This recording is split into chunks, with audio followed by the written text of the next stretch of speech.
everybody. Welcome to episode number 67 of the Driftless Knitting podcast. My name is Jennifer. You can find me on Instagram and Ravelry as Driftless Knitter, and you can find the podcast group. I almost got through that without a glitch. The podcast group on Ravelry if you search for Driftless Knitting under the groups tab. Welcome. It is a Monday afternoon now, yes. Monday afternoon, August 20th, and I'm coming to you from Cross Plains, Wisconsin, which is just outside of Madison, and we are having a beautiful light rainfall right now. It is a cool kind of gray day, but it's been really nice. I do have the door open right next to me here, and the windows open upstairs. So if there's a little bit of noise or something coming from outside, I do apologize, but it's so nice to have the doors open and it's pretty cool in here. It's probably the coolest it's been inside our apartment without running the air conditioning for I don't know how long, but right now it is 73 degrees outside, Fahrenheit of course, and about 76 inside. It hasn't really dipped much below 80 degrees inside without running the air conditioning, so I am really, really grateful for 76. There's a little bit of a breeze coming in, and I was even feeling a little chilly earlier, which is such a good sign because I can't wait for fall. I'm so excited for fall. But I am drinking some coffee today, and actually this is the first thing I wanted to show you guys.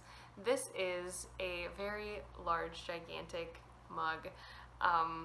I did show this on my Instagram, on my stories, but a couple weeks ago, Seaver's family kind of took me out for my birthday. My birthday was in July, and it was kind of a late birthday celebration, but they took me out to a place in the Wisconsin Dells, which is kind of near where Seaver's family lives. And it's this place where you can paint on like ceramic pottery and then glaze it, and then they fire it for you and you get to keep, whatever you paint. So I decided to paint a coffee mug because I use coffee mugs every single day. And I have, I'll put it closer to the camera, a cute little barn on there and some sheep in the pasture. And then if you can see, oh sorry, it's reflecting off my light, some trees there because I am craving fall time. I put trees with their changing colors on my mug. So I just got this back last week, and I've drank out of it a couple of times. It is so large that it is kind of difficult to drink out of, and it's square. I don't want to tip it too far, but if you can see the top there, it does have a square top, and so it's a little awkward to drink coffee out of, but I really love it, and I love the fact that I painted my little dream sheep farm on there. A couple rolling hills like we have here in the Driftless region. But yeah, so that's my first, I wouldn't call it an acquisition, but it's my first little show and tell for you today. I'm always afraid that the coffee is just going to come like spilling down the sides because it's that square. It doesn't really come to a point, like the coffee when you tilt it, it just all kind of rushes at you. So I might have to like drink it out of the corner or something, I don't know. Oh, but it's really good. So you might notice a little bit of a difference with the setup and the lighting today, and that is because I acquired a couple other things to help with the podcast, and I'm very, very excited about them. The first is a tripod, which is what my phone is now connected to and sitting on, and I am so excited to not have to like pile up books, and I have this one like computer table, like a portable computer table that I would use with my book stand. I would like tilt my phone on it, and it was always quite the process, and it never really was stable and didn't really look that great. So now I have a tripod. I can adjust height, I can adjust the angle, and the distance, and it's great. I can also use this for taking pictures, obviously. It has a remote, like a remote control on it, so it hooks up to Bluetooth, and I can put my phone there and get in a group photo, or I can set it up to do like a landscape with something, you know, behind us or something like that, and just hit the little button and it will take the picture. And I know that's totally old news for most people out there, and I did know that these things obviously existed, but I just didn't have one, so I'm very excited to have that. I also have a ring light which connects and it clips onto either my phone or the tripod, and that is going to provide a little more light on me, and I won't have to kind of move my floor lamps around to try and get the best lighting. It is a little weird right now. It's hard to get used to. It's very bright in my eyes, so I'm hoping I don't get a headache by the end of this podcast, but we'll see how it goes, and I'll maybe have to adjust how bright it is. So yeah, but I'm so excited to just kind of add maybe a little bit of quality to my recordings, and hopefully you guys enjoy. So let's get to the knitting content, shall we? I have a couple whips to talk about today, and then I do have a couple new yarn friends to show you from last weekend. I did not buy any yarn this past week, but last weekend my friend Lisa was here in Madison for a trunk show with her yarn, Abacus Dye Works at Knit Circus, and so I had to come home with a couple of those because I can't resist Lisa's yarn. Her yarn is amazing and I love it. But anyway, I'll show you that later. First, I'm going to show you the project that is in my Darn Yarn MN, Darn Yarn Minnesota bag.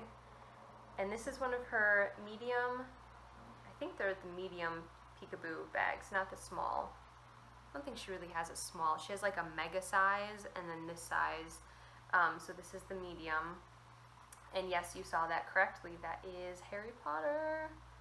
So cute. These are currently for sale in the Knit Circus online shop as well as in the Knit Circus store, which is where I work, for those of you who haven't watched before. So if you want one of these bags for yourself, you can go buy one. So this project you have seen before. This is my second version. Ooh, let me just get it arranged on the needles here. It's on a 24-inch cable right now, and it's kind of growing a little bit, so it's a little squished. But this is my Badger House shawl, my new version of the Badger House shawl. The pattern hasn't changed at all. It's just that this is the second one I've knit, and this is one of my own knitting patterns. I designed this last fall out of, let me just show you the picture that's on the pattern. I designed this last fall out of Bumblebee Acres yarn, Helga Hufflepuff colorway. I don't think I'm really giving too much away there. And this is based on the Hufflepuff house in Harry Potter. And I am thoroughly enjoying this knit. It is, I don't want to say that I wasn't expecting to, but you know, I've knit one before. It's my pattern. Like, I did some work on it, and I don't know, I just kind of figured that it would be just the same as it was the first time I knit it. But there is something different when you are knitting and designing kind of at the same time, because I had an idea of what the shawl was going to look like, but I didn't have the specifics down until I knit it. Like, I knew I had the lace pattern down, but I didn't know how many repeats, and I knew I wanted to do like a seed stitch. This is a seed stitch section here, a couple sections of seed stitch. But again, I didn't really know how many times that would be repeated in it. And now just to have the pattern like laid out and not to be like counting and figuring out stitch count and writing everything down, it's so much more enjoyable to knit this. So it's, if I do say so myself, it's pretty addicting. And yeah, I'm having a good time with it. This is Dye Monkey Yarns I believe her Tap Monkey base. It's the 7525 merino nylon sock yarn, fingering weight. And this is her Loyal Friend colorway. And I know that that light is super bright, but this colorway is just so warm and lovely. It's just these golden browns and tans and kind of like a deep buttery, it kind of reminds me of, like, maybe it's because I have Harry Potter on the brain. It reminds me of like butterbeer, and it's a very Hufflepuffy colorway in my opinion. Hufflepuffs are generally associated with like earth and earth tones, sunshine, foliage. Like, I mean, obviously this doesn't look like foliage, but it just reminds me of those earthy, warm, sunny colors. And I think it's beautiful. And this is the Loyal Friend colorway, which I don't think I said. So again, it reminded me of Hufflepuffs because we are very loyal friends. Yeah, so I'm really enjoying that. I'm on the second lace repeat, and then I have a little bit more seed stitch to go. I might knit this a little bit longer. There's like a seed stitch border that I might just increase on. That's what's great about this shawl, and honestly, most things out there you can kind of customize. I have a little bit more yarn in this ball of yarn than I did in the original. So just because, you know, every yarn dyer has different yardages, and this one just happens to have a little bit more. So I think I'll have quite a bit of extra. I do want to save some because my good friend Lisa, who I just mentioned with Abacus Dye Works, and our friend Carolyn, we're doing an Advent swap. So we're each coming up with 12 mini skeins for the other two people. So I'll put together 24 total, and I'll give 12 to Carolyn and 12 to Lisa, and then we'll all like do the same. So I'll get 12 from Carolyn and 12 from Lisa, and then during the the days of Advent, I will pick one from each and open it, as if it was like an Advent calendar. So we got this idea from Katie of Inside Number 23 and her friends who did it last year. So I'm really excited about that, and I do want to save some of this for them to use or to have in their Advent calendars, but I think I will have plenty. We're only putting like 10 to 12 to 15-ish yards, or excuse me, grams in each mini skein for that. So I think I will be just fine to add a little bit of length to my shawl. So I have been working on that primarily when I'm on the go. It is still pretty small, and I can throw this bag pretty easily in my bigger bag that I take like everywhere with me. But when I'm at home or at the farm like I was this weekend, I've been working on this, which is in this huge tote bag, which I absolutely am in love with. This is a 31 bag that my mom got me for Christmas a couple years ago. I know I've showed it multiple times on the podcast, and this project is on a deadline, so that is why I've been trying to use most of my downtime at home, or when I'm like staying somewhere for a long period of time. I've been using that time to work on this, and this is the Petra sweater, and it is by Marie Green of Olive Knits. And this is going to be a sample for the yarn shop that I used to work at up in Winona, Minnesota, called Yarnology. It's a wonderful, beautiful, fantastic shop, and you should all go there if you are ever passing through. It's right on the Mississippi.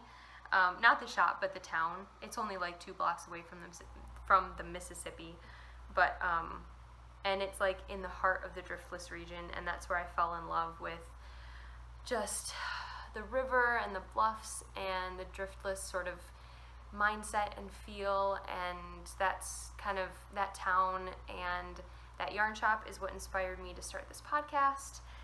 So yeah, it's a pretty special place, and I am lucky enough to still be pretty well connected with them, and I'm knitting this for them for a sample. So this is, so far, my Petra. And I'm not sure if it's the same colors that are in the pattern. It looks awfully similar. This main color it's getting blown out just a tiny bit. I'm gonna have to kind of adjust the lighting. I have it on the second setting, but I might have to go down to the first one next week. But this main color, I don't know the names of them because I don't have the tags. They sent me the yarn without the tags. But it's this beautiful gray, bluey gray color. It looks different in every light. It's so pretty. Here it is just in the ball. Actually, that's a pretty good representation right there. You can see how it almost looks like a charcoal gray, but then it has this definite blue undertone to it. I love it. And then of course the gold. Let me find the ball of that. And this is just a bright, warm, shiny gold. It looks so beautiful together, those two. So yeah, again, I don't know if these are the exact colors that they designed it in. They look very, very similar. It is the right yarn though. This is Three Irish Girls. Let me look. Adorn Luxe, which is an 85-15 merino and nylon. 430 yards, fingering weight. And yeah, one of these colors is called Jazz Age. I only got one tag along with my package of yarn. Oh, that's really gonna, ooh, that's reflecting way too much, I'm sorry. I'm not used to this like bright light. I'm used to being in the semi-darkness, so forgive me. But yeah, you probably can't see any of the info on that, so I'll just take it away now. Yeah, one of these colorways is called Jazz Age. I don't know which one it is. If I were to guess, or if I were to choose, I think that this one should be called Jazz Age. It looks very jazzy to me. I don't know what jazzy looks like, but I think it fits. And then yeah, I don't know what the other one is. But I'm having a good time knitting this. I enjoy it so much more now that I'm in the stockinette, which I know sounds crazy, but this textured portion with the gold took such a long time to do. It was so putsy, and I'm obviously not going to tell you like the stitch pattern for this because it is a pay-for pattern, but I mean, just those few little stripes probably took me a week. I'm not even kidding. Because I would do like 3 rows in a sitting because each row would take me about 20 minutes. So yeah, I was not altogether thrilled during that portion of it. Thankfully there's only a little bit of it, and then I think there's some more on the sleeve. So I have to finish, when I pick up these stitches for the sleeves, I have to finish this repeat because I didn't get all the way through that last gold textured repeat, and then I'll be able to just knit the sleeve and then no more textured stitches. It is completely worth it because look how cool that looks. And it's only for a short amount of time, but let me tell you, I was so excited to get into the stockinette. And this yarn is a dream to knit with. I was positive, I think I said this on my last podcast episode, I was positive that this yarn had cashmere in it, or silk, or something, and then I think it was during the episode while I was filming, I read the tag, and I'm like, oh, it's 85-15.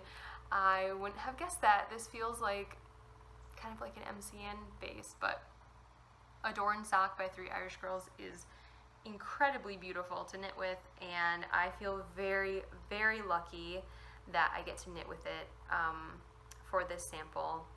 I didn't mention last week, and I feel kind of bad about it. I do have a progress keeper on there.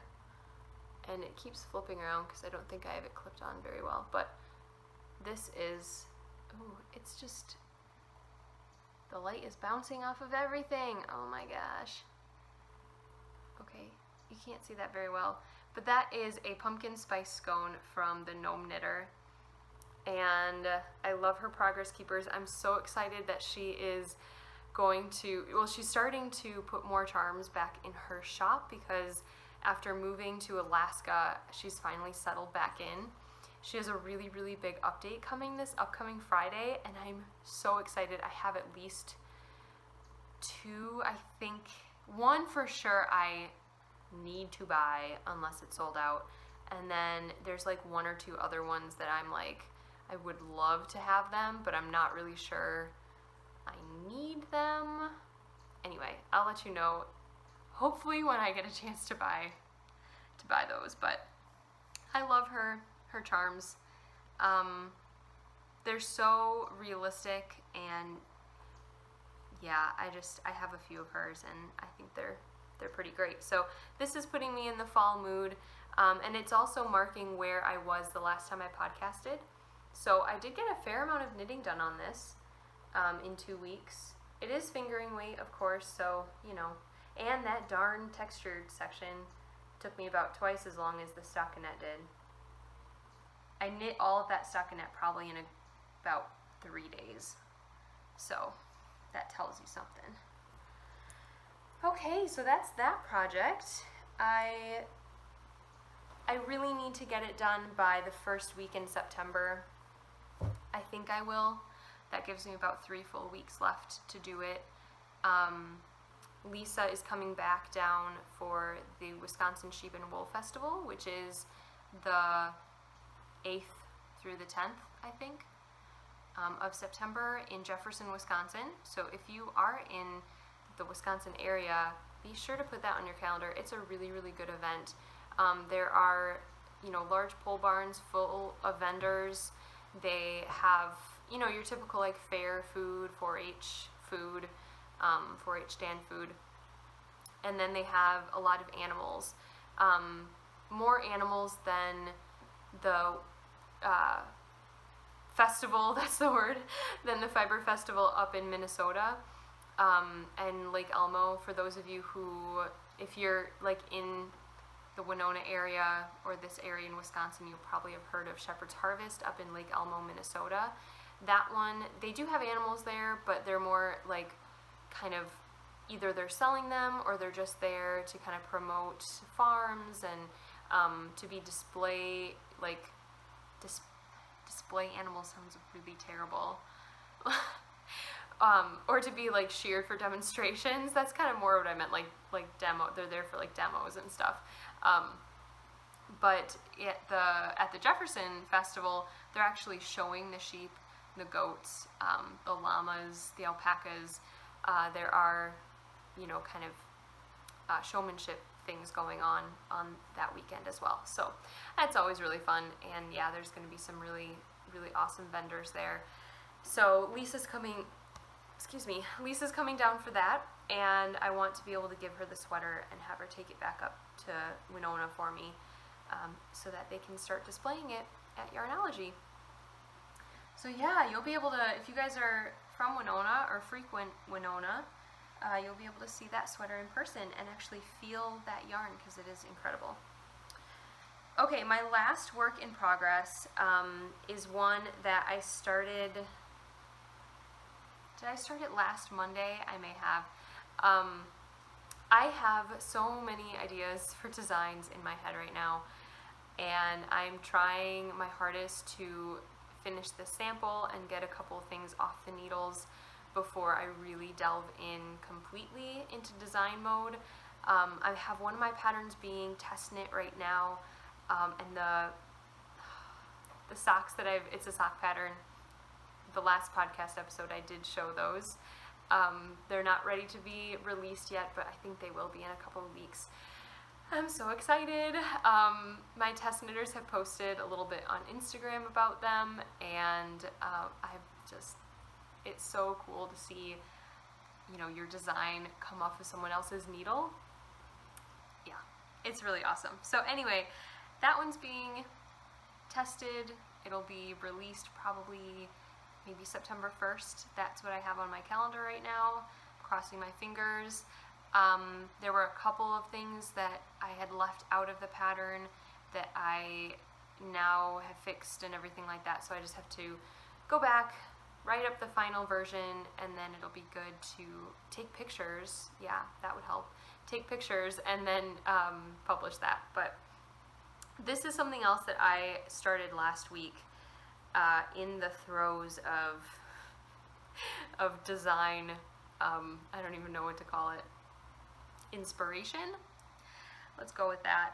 And this came from necessity, but then also just an idea. I don't even know. I guess I can show you. Yeah, I was just second guessing whether or not I should, but I think I will.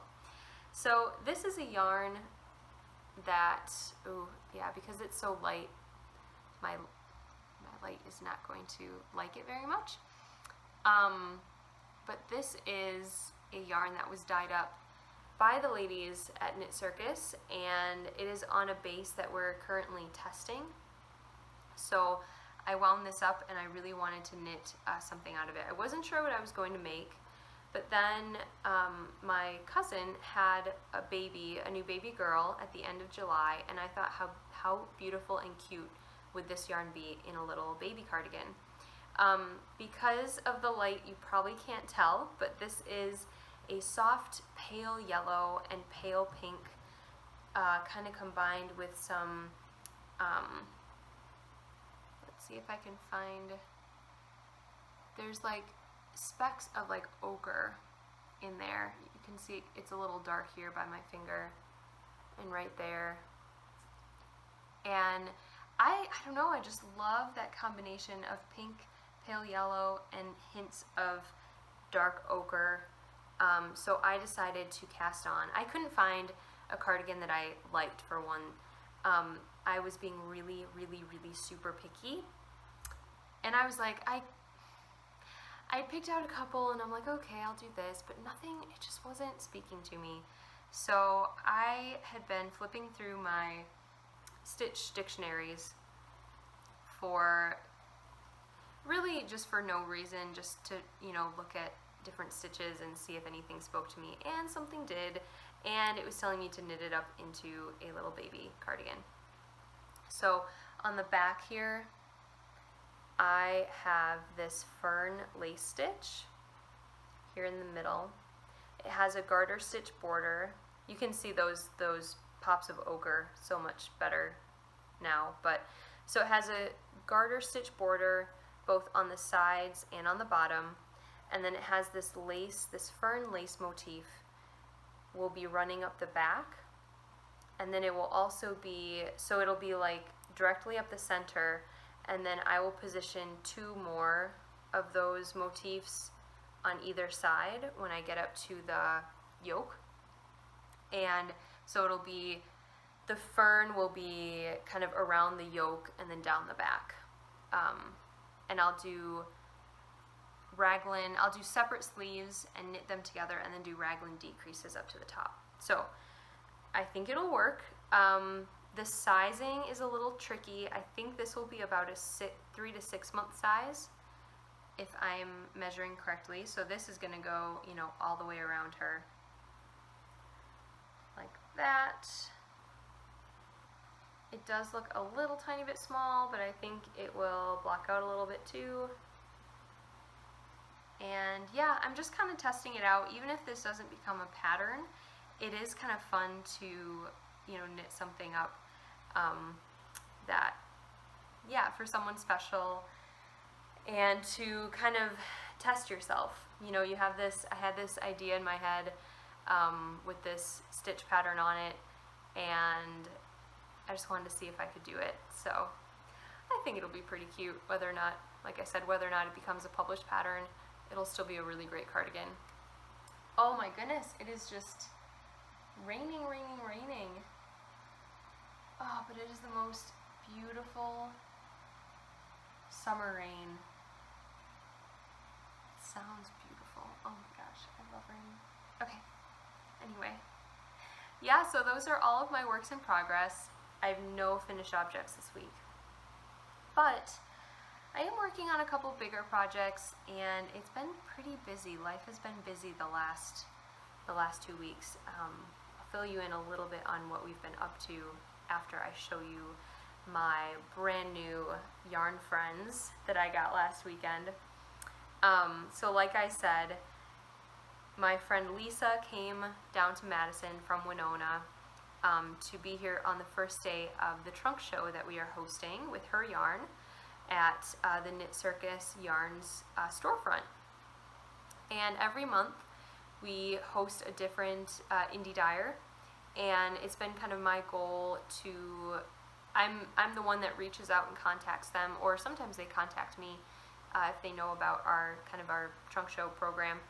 And because we are such a specialized yarn shop, we mostly only carry Knit Circus yarns, just because we have so much inventory and our store is not that large.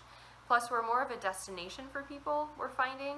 We tried branching out into other lines and being more of like a traditional yarn store in some ways, but people come to our shop solely for the purpose of seeing our yarns in person. So it didn't really work when we had full lines of yarn there, permanently besides ours. So we thought it would be fun instead to feature a different indie dyer from around the country, and maybe around the world, hopefully, although that's a little less feasible for us and for other dyers to do. But we wanted to feature them, help them, get their name out there more. Most of these people, though, are already really well known. We had Hugh Loco, we had Savvy Skeins. Next month, I'm really excited, we're going to have Yarn Cafe Creations, and then the month after is going to be Dragon Horde Yarn. Who else have we had? We had Legacy Fiber Arts, which was so fun to see their yarn in person. I'm so excited that August is the month of one of my best friends' yarns in our shop. I had trouble not taking home all of her yarn because you guys know what a weakness I have for Lisa's hand-dyed yarn. But I got 2 skeins last weekend on my favorite base, which is her 80/20 merino nylon base, and it's her balanced sock base. So the first one I got was, let's see, what is it called? It's called Geode. And something about those earthy colors, a little bit of that yellow with the blue and the purple and the brown. I could not buy this. It was sitting there on the table and I just kept coming back to it and picking it up, and I do know that I probably have yarn with these exact tones in it, but I don't care. I love it so much. And here is her, it's not gonna, can I like shelter it from the light? I do think I need to decrease the light next time. I think I'm actually on the highest setting and not the medium one. I thought I was on the medium setting, but this is definitely the highest setting. Anyway, Abacus Dye Works. She has a website, she has an awesome Instagram, Facebook, all that cool stuff. And the second one, Lisa and I both were oohing and ahhing over this, and she was saying it was one of her favorite ones that she's come out with. And I just, something about these colors, they remind me of spring. They remind me of a flower garden with those deep greens, the olivey green, but the pink and the blue. And she named this one Victorian Tea Party, which also speaks to me. I just love this. And I can see a really beautiful pair of spring socks being knit out of this. And oh gosh, don't you just love those speckles? Just look at that. She is a master of speckles. Oh my gosh. So pretty. So yes, these two came home with me. and I love them. And I actually, I'll give you a better look at that one too. Oh gosh, that purple. I just can't get over that. I want to knit with it right now. Right now. Sometimes I have to stop myself from like looking at my stash too much because I'll just want to cast everything on, and I just have to like focus, like have like blinders on and just focus on my whips and not look at my yarn. But that also means that sometimes I forget what I have and then I buy more, and then I'm like, I already have beautiful yarn upstairs. Why did I just buy all this? But I had to buy these two from Lisa, and I'm really, really glad that I did. Her yarn will be at Knit Circus until actually the Jefferson Fiber Festival. So the first week of September. You have another 3 weeks. If you are in the area, or if you think you're coming to Madison, you're going to visit Knit Circus, you can stop and get her yarn. Or if you're not going to, go to her website and order some, because it's beautiful. But enough of my pitch for Lisa's yarn. That's pretty much all the fiber and knitting content this week. And now I'm going to grab maybe what's left of my coffee, which probably isn't that warm anymore. Nope, not warm. Ooh. So I think I'll chat a little bit about some things that have been going on in life in general. So if all you came for was the fiber and knitting, then thank you so much for watching, and I will see you again next week or the week after. I'm not really sure how my schedule will be now that a couple things have slowed down and summer is coming to an end. But for those of you who do want to hear a little bit about what's been going on here in Cross Plains and in the Driftless area, then you can stick around. This last weekend I went to the farm after I was done with work on Saturday, and my husband Seaver and I went on a bike ride. I just got a new bike, and I'm very, very excited about it. I haven't had a new bike probably since I was about 12 or 13, and I haven't had a bike that really fit me, that I like to ride, since I was about that age as well. Once I grew out of that like teenage bike, I never really got another one.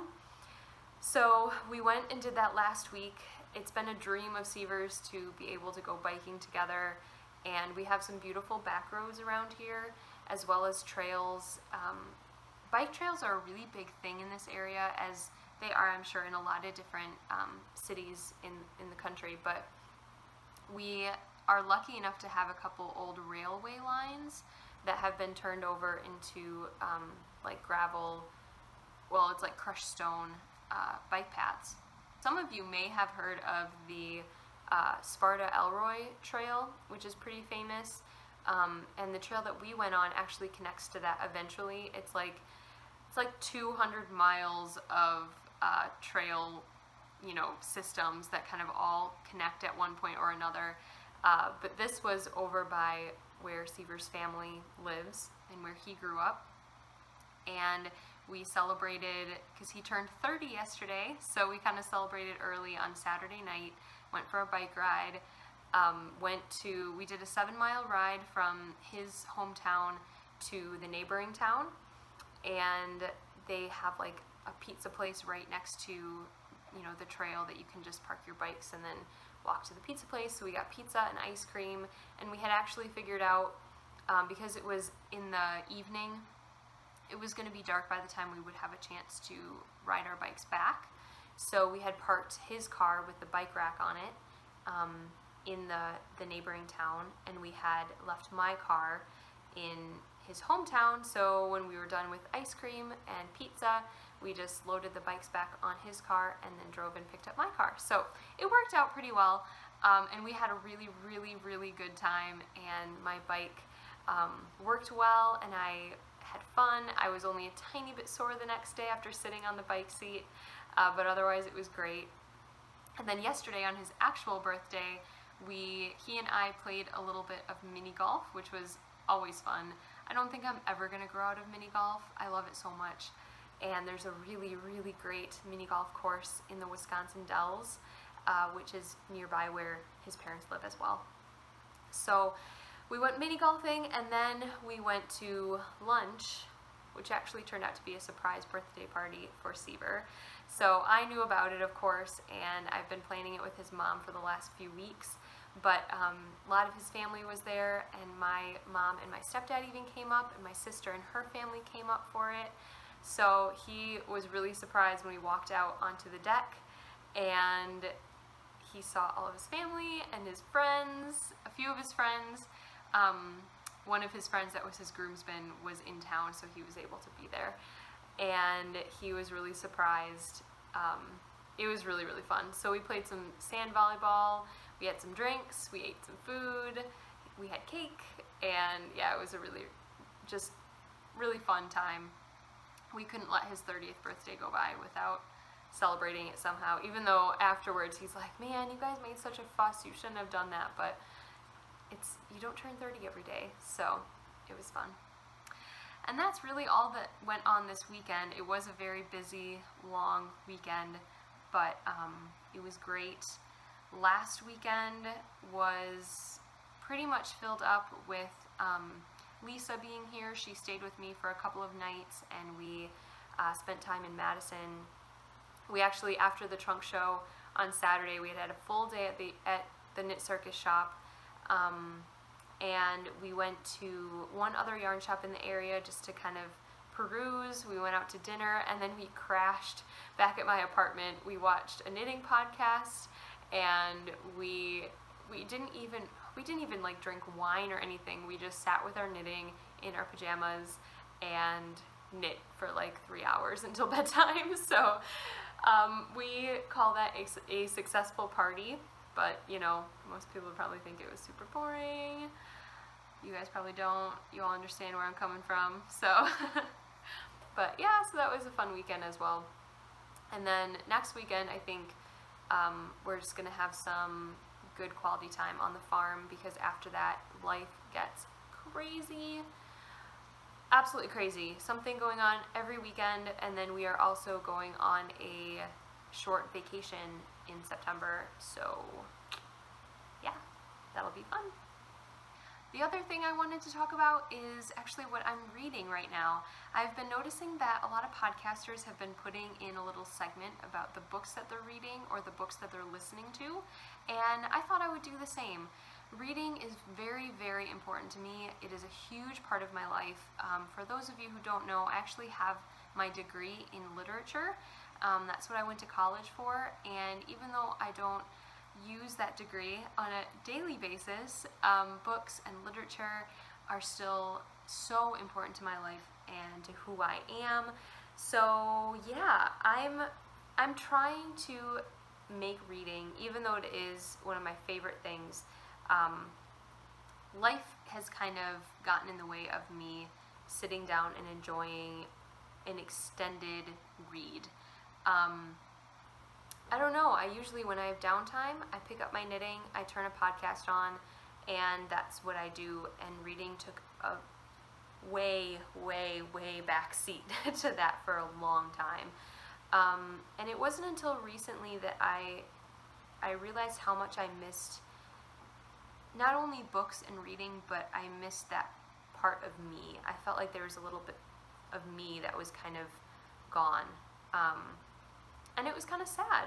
I realized that I hadn't indulged myself in that way in a long time, and like I said, it just felt like a part of my personality had gone away, and I missed it. So I made a point this summer to really sit down and dedicate some time to reading, and I recently just finished a 3-book trilogy, one of my favorites from childhood, and I was really excited to read those and finish those.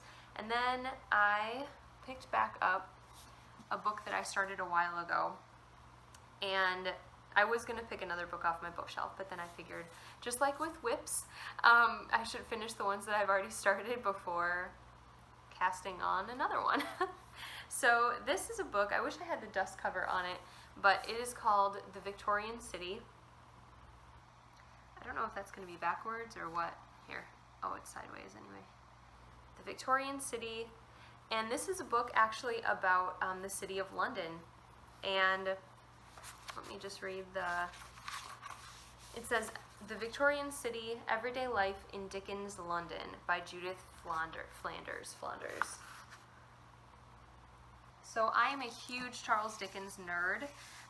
It was my favorite class in my senior year of getting my degree at Winona State University. I took a whole semester seminar on Charles Dickens where we pretty much read every single one of his books, which was nonsense and craziness, and I've never read so much in my entire life, but it was brilliant. And I loved every second of it, honestly. So when I saw this, I knew I had to get it. I'm really interested in history anyway, and having, history and my love of Dickens combined, it just was a natural fit. So I'm about halfway through this one, and I just got through the part when they were talking about the slums of London and just the amount of disease and refuse that was there in that city before they built the sewer systems, and I won't go into detail because it's nasty, but I was doing that yesterday and today while knitting, because that's another thing I'm trying to put back into my my life, is reading and knitting at the same time, which I can do if I'm just doing like stockinette or seed stitch, where I don't really have to pay attention. So that sweater that I'm on the stockinette portion of, it's really great for reading and knitting. And yeah, it was just, there's a couple times where I just had to stop because the detail of the slums of London before it was, modernized, not good, guys, not good. So I do wish though that I was more familiar with London itself as a city. I've never been there before, and she makes a lot of references to current and modern structures and buildings and streets. So obviously I can't picture in my mind where these things are because I've never been there, but it is really interesting to hear her compare the history of the city to what Dickens wrote and described in his books. And I'm really enjoying it again. I read this morning for a good hour and a half before my day really started, and it's just wonderful to have that piece of myself back. So yeah, I really enjoy hearing what other people are reading. I'm a sucker for history, nonfiction, but also for historical fiction. And I love the classics, and I love things that are kind of like based on classic stories. I know there's a lot of like sequels and things that are inspired by like Jane Austen or Charlotte Bronte or something like that, and I do enjoy those, although it's hard to do justice to a subject, when it's coming from and inspired by a classic like that. But yeah, so if you guys have any recommendations about things you think I would like to read, let me know. I'm not so much a fan of like murder mystery or thrillers and things like that, which is a really popular genre right now, but yeah, I never really got into those. I more prefer stories and nonfiction and historical fiction. So let me know if you guys have any good book recommendations. Not like I don't have an entire bookshelf and then another one upstairs full of books that I should probably read. And am I the only one that every time I go to pick up a book, a new book, I feel like I should reread a favorite? Like I said, I just reread a whole trilogy, and I was gonna pick up this one, and then I was looking at my bookshelf, or I did pick up this one, but when I was still considering what to read, I was looking at my bookshelf and there was another series of books that I haven't read in a few years, and I'm like, well, I should read these again. And I'm like, wait, no, I have so many books that I have to get through, but I love rereading and revisiting characters and places that I feel like I know already. And I know some people read something and that's it, and they don't, they don't pick it up again, but I can't help but revisit those people and, like I said, those storylines that I have gotten to know. So I love reading. I love books. Almost as much as I love yarn. Actually, it's a pretty close tie, I think. It's a pretty close tie. But yeah, so that's a bit of a new section. I wasn't sure if I was going to talk about books and what I'm reading and all that, but I figured, it couldn't hurt, and it is it's my other favorite hobby, so why not? So thank you guys so much for coming and joining me today and watching this episode. If you are a returning viewer, thank you so much. You know how much I appreciate you. If you're a new viewer, thank you for giving my podcast a chance. I hope that you liked it, and if you did, please give it a big thumbs up and hit the subscribe button. And I hope to see you guys again, maybe in a week, maybe, depending. We'll see how much progress I have done on my knitting. If it's paltry, then I might skip another week and come to you in 2 weeks. But either way, I hope you all have a fantastic week ahead. Thank you again for watching. I hope that you are able to do things that make your heart happy, and I will be doing the same. Bye.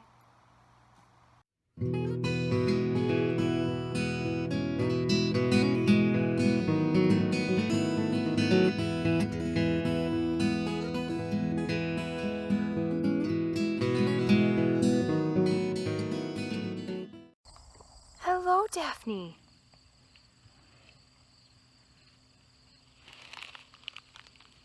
Hello, sweetie. Oh, are those flies getting to you? Oh, those pesky flies.